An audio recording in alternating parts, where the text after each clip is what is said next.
Hi வணக்கம். இன்றைக்கி இந்த வீடியோவில் நம்ம 10th ஸ்டாண்டர்ட் தமிழ் புக்கில் இருந்து இயல் 3க்கான ஒரு மதிப்பெண்கு வினாக்கள் எல்லாமே எடுத்துகிட்டு வந்திருக்கேன். அதாவது 1 மார்க் கொஷின்ஸ், என்ன possible 1 mark questions or MCQs வந்து உங்களுக்கு 10th போர்டு எக்ஸாமாக இருந்தாலும் சரி, இல்லை டிஎன்பிஎஸ்சி ஆர் டிஎன்டெட் இதுக்கு எந்த எக்ஸாம்ஸ்க்கு ப்ரிப்பேர் பண்ணுறவங்களா இருந்தாலும் சரி, இந்த 2026-27 புக்கில் இருந்து இயல் 3லிருந்து வரக்கூடிய எல்லா பாசிபிள் எம்சிக்யூஸுமே கிட்டத்தட்ட 150+ எம்சிக்யூஸ் வந்து நான் எடுத்துகிட்டு வந்திருக்கேன். இந்த வீடியோவில் வந்து நம்ம பார்க்க போகிறோம். வாங்க பார்க்கலாம். அந்த இயல் பேர் வந்து நமக்கு கூட்டாஞ்சோறு அப்படின்னு கொடுத்துருக்காங்க. அதில் வந்து நமக்கு என்னெல்லாம் இருக்குதுன்னு பார்த்தீங்கன்னா, உரைநடை வந்து விருந்து போற்றுதும் இருக்குது. அது இல்லாமல் காசி காண்டம், அப்புறம் முத்துக்குமாரசுவாமி பிள்ளை தமிழ், அப்புறம் வந்து நமக்கு துணைப்பாடம் அதில் என்ன இருக்குதுன்னு பார்த்தோம் அப்படின்னா கோபாலபுரத்து மக்கள், அப்புறம் வந்து இலக்கணம் இருக்குது. ஓகேங்களா? இந்த பகுதிகளிலிருந்து என்னெல்லாம் வந்து நமக்கு 1 மார்க்ஸ் வரக்கூடியது அப்படின்னு பார்க்கலாம். ஸோ ஃபஸ்ட்டு உரைநடை விருந்து போற்றுதும். விருந்து போற்றுதும்ல விருந்து என்ற சொல்லின் பொருள் என்ன? புதுமை. விருந்தே புதுமை என்று கூறியவர் தொல்காப்பியர். முன்பின் அறியாத புதியவர்களுக்கு வழங்கப்படும் பெயர் என்ன? நம்ம என்ன நினச்சிட்டு இருக்கோம், விருந்தினர் அப்படின்னா கெஸ்ட். காமனாக நம்ம கெஸ்ட்டுன்னு சொல்லிடுறோம். அது ரிலேட்டிவாக இருந்தாலும் சரி, ஸ்ட்ரேஞ்சர்ஸாக இருந்தாலும் சரி, கெஸ்ட் அப்படின்னு சொல்லிடுறோம் இல்லையா? பட் முன்பின் அறியாத புதியவர்கள், ஸ்ட்ரேஞ்சர்ஸ் வந்து வீட்டுக்கு வந்தாங்க அப்படின்னா தான் அவங்கள தான் வந்து நம்ம விருந்தினர் அப்படின்னு சொல்கிறோம். ஆல்ரெடி தெரிந்தவர்கள், முன்பே அறிமுகமானவர்களை குறிக்கும் சொல் வந்து உறவினர். புரியுதுங்களா? எவ்வளோ ஒரு டிஃப்ரென்ஷியேஷன் இருக்குது பாருங்கள் தமிழில். உறவினர்னால் நமக்கு உறவுக்காரர்கள்னு அர்த்தம், நமக்கு தெரிந்தவர்கள், ரிலேட்டிவ் அப்படின்னு அர்த்தம். அது வந்து உறவினர். முன்பின் தெரியாத ஸ்ட்ரேஞ்சர்ஸ் தான் வந்துட்டு விருந்தினர். அதனால தான் விருந்து போற்றுதும். நம்ம வந்து வீட்டுக்கு வரக்கூடிய உறவினர்களை நீங்கள் அனுசரித்து உபசரித்து அனுப்புறது வந்து இட்ஸ் நாட் ஹாஸ்பிட்டாலிட்டி. ஸ்ட்ரேஞ்ச் பீப்புள்ஸாக இருந்தால் கூட அவங்களையும் அதே மாதிரி நம்ம பார்க்கணும் அப்படிங்கிறது தான் வந்து இங்கே சொல்கிறாங்க. தொல்லோர் சிறப்பின் விருந்தெதிர் கோடலும் இழந்த எண்ணெய், இந்த மாதிரியான ஒரு செய்யுள் பகுதி. இந்த பாடல் வந்து இடம்பெறும் நூல் சிலப்பதிகாரம். விருந்தினரை வரவேற்க முடியாமல் வருந்தியவர் யார்? கண்ணகி. கல்வியும் செல்வமும் பெற்ற பெண்கள் விருந்தோம்பல் செய்வதாக கூறியவர் யார்? கம்பர். கம்பர் கூறிய இச்செய்தி இடம்பெறும் நூல் கம்பராமாயணம். கம்பராமாயணத்தில் அவர் என்ன சொல்றாரு? கல்வியும் செல்வமும் கொண்ட பெண்கள் வந்து விருந்தோம்பல் செய்வாங்க அப்படின்னு சொல்றாரு. விருந்தினரும் வறியவரும் நெருங்கி உண்ண முகமலரும் மேலோர் போல என்று பாடியவர் செயங்கொண்டார். செயங்கொண்டார் இயற்றிய நூல் கலிங்கத்து பரணி. தனித்து உண்ணுதல் விருந்தோம்பலுக்கு எதிரானது என்று கூறும் சங்க நூல் புறநானூறு. உண்டால் அம்ம இவ்வுலகம் என்ற பாடலை பாடியவர் கடலுள் மாய்ந்த இளம் பெருவழுதி. திருவள்ளுவர் விருந்தோம்பலை எந்த அதிகாரத்தில் விளக்குகிறார்? விருந்தோம்பல் அப்படிங்கிறத விளக்கறதுக்காகவே திருவள்ளுவர் வந்து அப்படி ஒரு அதிகாரத்தை கிரியேட் பண்ணியிருக்காரு. தட் இஸ் விருந்தோம்பல். அது வந்து அதிகாரம் 9. மோப்பக்குழையும் அனிச்சம், இந்த குறள் வந்து எதனை வலியுறுத்துகிறது அப்படின்னு சொல்றாங்க? இன்முகத்துடன் விருந்தினரை வரவேற்கணும். அதாவது ஒரு அனிச்ச மலர் வந்து மோந்து பார்த்தாலே வந்து வாடிவிடும். அதுபோல நம்ம முகத்துல ஒரு சிறு மாறுதல் ஏற்பட்டாலும் கூட விருந்தினரின் மனம் வாடிவிடும். அதை சொல்றது தான் வந்து இந்த திருக்குறள். அதனால இது எதை வலியுறுத்துகிறது அப்படின்னு கேட்குறாங்க. இன்முகத்துடன் விருந்தினரை வரவேற்பதை வலியுறுத்துகிறது. அல்லில் ஆயினும் விருந்துவரின் உவக்கும். இடம்பெறும் நூல் நற்றிணை. அல்லில் என்பதன் பொருள் நடு இரவில். நடு இரவில் விருந்தினர் வந்தாலும் அவர்கள் வந்து நம்ம உபசரிக்கணும் அப்படிங்கிறத சொல்கிறாங்க. விதைத்துவிட்டு வந்த நெல்லை அரித்து விருந்தளித்த இளையான்குடி மாரநாயனார் செய்தி இடம்பெறும் நூல் எது? பெரிய புராணம். வீட்டுக்கு விருந்தினர் வந்துட்டாங்க அப்படிங்கிறதுக்காக வயலில் நம்ம விதைச்சிட்டு வந்திருக்கிற நெல்லை கூட அரிச்சு எடுத்துகிட்டு வந்து அதில் அவங்களுக்கு சோறு பொங்கி கொடுத்துருக்காங்க.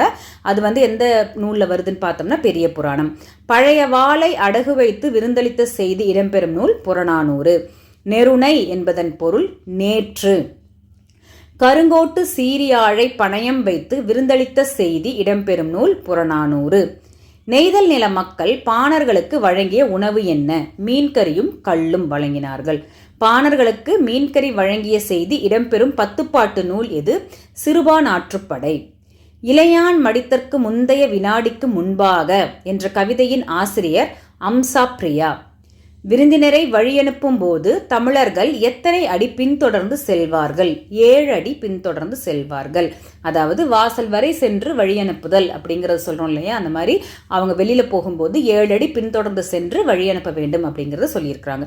காலின் 7 அடி பின் சென்று இடம்பெறும் நூல் பொருணர் ஆற்றுப்படை. பலர் புகுல் வாயில் அடைப்ப கடவுநீர் வருவீர் உளிரோ இடம்பெறும் நூல் குறுந்தொகை.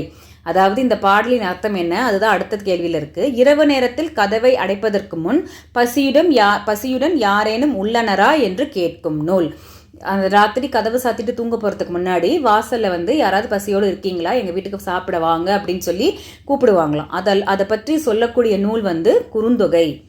மருந்தே ஆயினும் விருந்தோடு உண் என்று கூறியவர் ஔவையார். மருந்தே ஆயினும் விருந்தோடு உண் இது இடம்பெற்ற நூல் கொன்றைவேந்தன். நாயக்கர் மற்றும் மராட்டியர் காலத்தில் பெருகியவை எவை? சத்திரங்கள். வாழை இலையின் குறுகிய பகுதி உண்பவரின் எந்த பக்கத்தில் இருக்க வேண்டும்? இடப்பக்கம். வாழை இலை விருந்து விழாவை ஆண்டுதோறும் நடத்தும் வெளிநாட்டு தமிழ்ச்சங்கம் எது? மினாசோட்டா தமிழ்ச்சங்கம், அமெரிக்காவில் இருக்கு. மினாசோட்டா தமிழ்ச்சங்கத்தின் விருந்தில் பரிமாறப்படும் ஒரு ரசம் எது? வேப்பம்பூ ரசம். விருந்தினரை தாரை வார்க்க 7 அடி நடந்து சென்ற மரபு யாருடையது? பண்டைய தமிழர்களுடையது. திருவள்ளுவர் இல்லறவியலில் விருந்தோம்பலை எங்கு அமைத்துள்ளார்? அறத்துப்பாலில் அமைத்துள்ளார். ஸோ அடுத்தது காசிகாண்டம். காசிகாண்டம் நூலின் ஆசிரியர் யார்? அதிவீரராம பாண்டியர். அதிவீரராம பாண்டியரின் பட்டப்பெயர் என்ன? சீவலமாறன். அதிவீரராம பாண்டியர் ஆட்சி செய்த பகுதி எது? கொற்கை. காசிகாண்டம் எதன் பெருமையை எடுத்துரைக்கிறது? காசி நகரின் பெருமை. வெற்றி வேர்க்கை என்று அழைக்கப்படும் நூல் எது? நருந்தொகை. நருந்தொகையின் ஆசிரியர் யார்? அதிவீரராம பாண்டியர். அதிவீரராம பாண்டியர் இயற்றிய பிற நூல்கள் யாவை? நைடதம், கூர்ம புராணம், வாயு சம்ஹிதை, லிங்க புராணம். காசிகாண்டம் எந்த இலக்கிய வகையைச் சேர்ந்தது? புராண இலக்கியம். காசிகாண்டம் கூறும் இல்லற ஒழுக்கங்களின் எண்ணிக்கை எவ்வளவு? 9. முகமன் என்பதன் பொருள் என்ன? நலம் விசாரித்து கூறும் சொற்கள். விருந்தினரை பார்த்தவுடன் செய்ய வேண்டிய முதல் ஒழுக்கம் எதிர்கொண்டு சென்று வரவேற்றல். நன்மொழி என்பதன் இலக்கண குறிப்பு என்ன? பண்புத்தொகை. நன்மை கூட்டல் மொழி. வியத்தல், நோக்கல், எழுதல் ஆகியவை எவ்வகை சொற்கள்? தொழில் பெயர்கள். இந்த தல் தல் அப்படின்னு முடிஞ்சாலே தொழில் பெயர்கள். வருக என்பது எந்த வகை வினைமுற்று? வியங்கோல் வினைமுற்று. அருகே என்பதன் பொருள் அருகில். செப்பல் என்பதன் பொருள் கூறுதல். உரைத்த பகுபத உரைப்பிலக்கணம் உரை கூட்டல் இத்து கூட்டல் இத்து கூட்டல் அ. வருக பகுபத உரைப்பிலக்கணம் வா, அதுதான் வரு என்று வந்தது, பிளஸ் க. அதிவீரராம பாண்டியர் எவ்வகை மன்னர்? தமிழ் புலவராகவும் இருந்த பாண்டிய மன்னர். இவர் மன்னர், அதோடு சேர்ந்து தமிழ் புலவராகவும் இருந்திருக்கிறார். இல்லற ஒழுக்கம் பற்றி விளக்கும் காசிகாண்ட பாடலின் எண் எது? 17. அடுத்தது முத்துக்குமாரசாமி பிள்ளைத்தமிழ். முத்துக்குமாரசாமி பிள்ளைத்தமிழ் நூலின் ஆசிரியர் யார்? குமரகுருபர். குமரகுருபர் வாழ்ந்த நூற்றாண்டு எது? 17ஆம் நூற்றாண்டு. குமரகுருபர் புலமை பெற்றிருந்த மொழிகள் தமிழ், வடமொழி, இந்துஸ்தானி. குமரகுருபர் இயற்றிய அறநூல் எது? நீதிநெறி விளக்கம். குமரகுருபர் இயற்றிய மற்றொரு பிள்ளைத்தமிழ் நூல் எது? மீனாட்சி அம்மை பிள்ளைத்தமிழ். கந்தர் கலிவெண்பா நூலின் ஆசிரியர் குமரகுருபர். மதுரை கலம்பகம் என்ற நூலின் ஆசிரியர் குமரகுருபர். சகலகலா வள்ளி மாலை என்ற நூலின் ஆசிரியர் குமரகுருபர். அதாவது இது 1 மார்க் அப்படிங்கிறதுனால தனித்தனியாக கொடுத்துருக்கேன். குமரகுருபர் இயற்றிய நூல்கள் என்ன அப்படின்னு கேட்டால் இப்போ உங்களுக்கு என்ன தெரியணும்? முத்துக்குமாரசாமி பிள்ளைத்தமிழ், மீனாட்சி அம்மன் பிள்ளைத்தமிழ், கந்தர் கலிவெண்பா, மதுரை கலம்பகம், சகலகலா வள்ளி மாலை. இதில் எந்த நூல் கேட்டாலுமே இயற்றியவர் குமரகுருபர் தான். பிள்ளைத்தமிழ் எந்த இலக்கிய வகையைச் சேர்ந்தது? சிற்றிலக்கிய வகையைச் சேர்ந்தது. சிற்றிலக்கியங்கள் எத்தனை வகைப்படும்? 96 வகைப்படும், 96. பிள்ளைத்தமிழ் எத்தனை வகைப்படும்? 2 வகைப்படும், ஆண்பால், பெண்பால். பிள்ளைத்தமிழில் மொத்தம் எத்தனை பருவங்கள் உள்ளன? 10 பருவங்கள் உள்ளன. பிள்ளைத்தமிழின் ஒரு பருவத்திற்கு எத்தனை பாடல்கள் உள்ளன? 10 பாடல்கள் உள்ளன. ஸோ 10 into 10 மொத்தம் 100 பாடல்கள் இருக்கின்றது. ஆண்பால், பெண்பால் இரண்டிற்கும் பொதுவான பருவங்கள் எத்தனை? 7 பருவங்கள். பொதுவான 7 பருவங்கள் யாவை? காப்பு, செங்கீரை, தாய், சப்பானி, முத்தம், வருகை, அம்புலி. இதெல்லாம் பருவங்களின் பெயர்கள். ஆண்பால், பெண்பால் 2 பகுதிக்குமே காமனாக இருக்கக்கூடிய பருவங்கள். ஆண்பால் பிள்ளைத்தமிழின் இறுதி 3 பருவங்கள் யாவை? சிற்றில், சிறுபறை, சிறுதேர். பெண்பால் பிள்ளைத்தமிழின் இறுதி 3 பருவங்கள் யாவை? கழங்கு, அம்மானை, ஊசல். முத்துக்குமாரசாமி பிள்ளைத்தமிழ் யாரை பற்றி பாடுகிறது? வைத்தியநாதபுரி முருகப்பெருமான். செங்கீரை பருவம் குழந்தையின் எத்தனையாவது மாதத்தில் நிகழும்? 5ஆம் மாதம் முதல் 6ஆம் மாதம் வரை நிகழும். சிலம்பு மற்றும் கிண்கிணி அணியும் இடம் எது? கால். அரஞ்ஞான் அணியும் இடம் எது? இடை. அதனால தான் நம்ம இடுப்பில் இந்த கயிறு கட்டுறதுக்கு அரஞ்ஞான் கயிறு அப்படின்னு சொல்லுவோம். சுட்டி அணியும் இடம் எது? நெற்றி. நெத்தி சுட்டி போடுறாங்க இல்லையா பெண்கள், அதுதான். குண்டலம் மற்றும் குழை அணியும் இடம் எது? காது. சுழி அணியும் இடம் எது? தலை. அசும்பிய என்பதன் பொருள் ஒளி வீசுகிற. பண்டி என்பதன் பொருள் வயிறு. முச்சி என்பதன் பொருள் தலையுச்சி கொண்டை. குண்டலமும் குழையும் இலக்கண குறிப்பு தருக. எண்ணும்மை. குண்டலமும் குழையும், இதில் வந்து இந்த வந்து வெளிப்படையாக வந்திருக்கு இல்லையா, அந்த மாதிரி வந்தால் எண்ணும்மை. இதுவே தாய் தந்தை, இதை வந்து நம்ம சொல்லும் போது தாயும் தந்தையும்னு சொல்லுவோம். அது வந்து உண்மை தொகையாக இருக்கும். எண்ணும்மைக்கும் உண்மை தொகைக்கும் இருக்கிற வித்தியாசம் தெரிஞ்சுக்கணும். நமக்கு இங்கே வந்து இந்த அப்படிங்கிறது வந்து வெளிப்படையாக இருக்கிறனால இது எண்ணும்மை அப்படின்னு வரும். பதிந்து பகுபத உறுப்பிலக்கணம். பதி கூட்டல் இத்து இந்தானது கூட்டல் இத்து கூட்டல் ஊ. குழந்தையின் தலை 5 முதல் 6 மாதங்களில் மென்மையாக அசைவதை குறிக்கும் பருவம் செங்கீரை பருவம். அடுத்து கோபாலபுரத்து மக்கள். கோபாலபுரத்து மக்கள் நூலின் ஆசிரியர் கி. ராஜநாராயணன். கரிசில் இலக்கியத்தின் தந்தை என்று அழைக்கப்படுபவர் கி. ராஜநாராயணன். அவருடைய பேரை வந்து சுருக்கி கீரா அப்படின்னு சொல்லுவாங்க. கி. ராஜநாராயணனின் சொந்த ஊர் இடைச்செவல். கோபாலபுரத்து மக்கள் நூலுக்கு கிடைத்த விருது சாகித்ய அகாடமி விருது. கீராவிற்கு சாகித்ய அகாடமி விருது கிடைத்த ஆண்டு 1991. வட்டார வழக்கு சொற்கள் அகராதியை உருவாக்கியவர் கி. ராஜநாராயணன். கோபாலபுரத்து மக்கள் எந்த இலக்கிய வகையை சேர்ந்தது? புதினம். புதினம்னா நாவல் சொல்லுவோம். கீரா அவர்களின் கதைகளை எதனை பின்னணியாக கொண்டவை? கரிசில் நிலத்தை பின்னணியாக கொண்டவை. கரிசில் இலக்கிய பரம்பரையைச் சேர்ந்த பிற எழுத்தாளர்கள் பூமணி, சோ தர்மன், வேலராமமூர்த்தி. பாய்ச்சல் என்பதன் வட்டார பொருள் பாத்தி. பதனம் என்பதன் வட்டார பொருள் கவனமாக.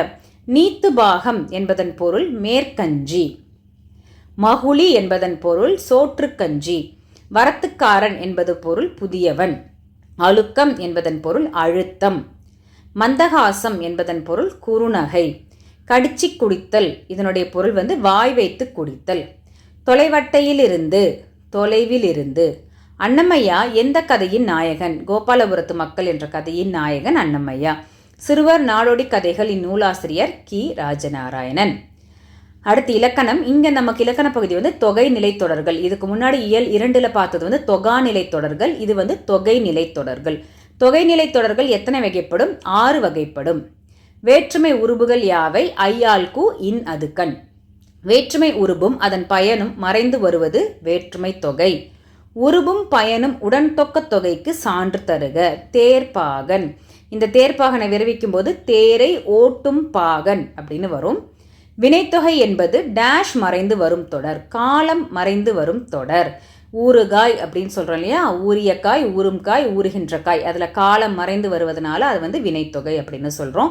காலம் கடந்த பெயரச்சமே வினைத்தொகை என்ன கூறும் நூல் நன்னூல். வீசு தென்றல், கொள்களிறு எவ்வகை தொகை? வினைத்தொகை. இதை தான் சொன்னேன். வீசிய தென்றல், வீசும் தென்றல், வீசுகின்ற தென்றல், காலம் மறைந்து வருகிறது. பண்பு தொகையில் மறைந்து வரும் உருபுகள் என்னெல்லாம்? பண்பு தொகையில் ஆகிய, ஆன, இந்த உருபுகள் வந்து செம்மையாகிய, பசுமையாகிய அந்த மாதிரி வரும் இல்லையா, அந்த மாதிரி மறைந்து வருவது வந்து பண்பு தொகை.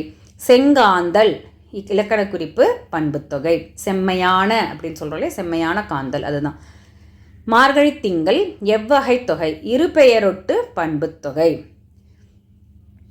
அதாவது இங்கே ஃபஸ்ட்டு வந்து பார்த்தீங்கன்னா ஸ்பெசிஃபிக் நேமாக இருக்கும், செகண்ட் வந்து காமன் நேமாக இருக்கும். திங்கள் அப்படிங்கிறது மாதம், இது வந்து ஸ்பெசிஃபிக்காக ஒரு பர்டிகுலர் மாதத்தை சொல்கிறது. இந்த மாதிரி 2 பெயர்கள் சேர்ந்து வர்றது வந்து இரு பெயரொற்று பண்பு தொகை நீங்கள் ஞாபகம் வச்சுக்கலாம். சிறப்பு பெயர் முன்னும் பொதுப்பெயர் பின்னும் அமைவது. இதை தான் சொன்னேன். சிறப்பு பெயர்னா பர்டிகுலராக அந்த ஒரு பர்டிகுலர் மாதத்தின் பெயர். இது வந்து பொதுப்பெயர். திங்கள் அப்படிங்கிறது எல்லா மாதத்துக்குமான பொதுப்பெயர். மார்கழி அப்படிங்கிறது அந்த பர்டிகுலர் மாதத்திற்கான பெயர். சிறப்பு பெயர் முன்னும் பொதுப்பெயர் பின்னும் அமைவது இரு பெயரொட்டு பண்பு தொகை.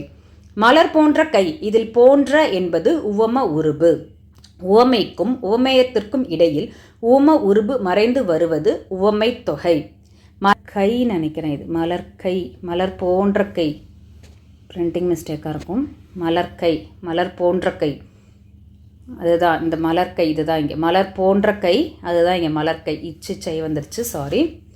அண்ணன் தம்பி தாய் தந்தை எவ்வகை தொகை? அதுதான் வந்து நான் ஃபஸ்ட்டே சொன்னேன். அண்ணனும் தம்பியும், தாயும் தந்தையும். இங்கே வந்து மறைந்து வருகிறது. அந்த மாதிரி வருவது எல்லாமே வந்து உம்மை தொகை. என்னும் இடைச்சொல் மறைந்து வருவது உம்மை தொகை.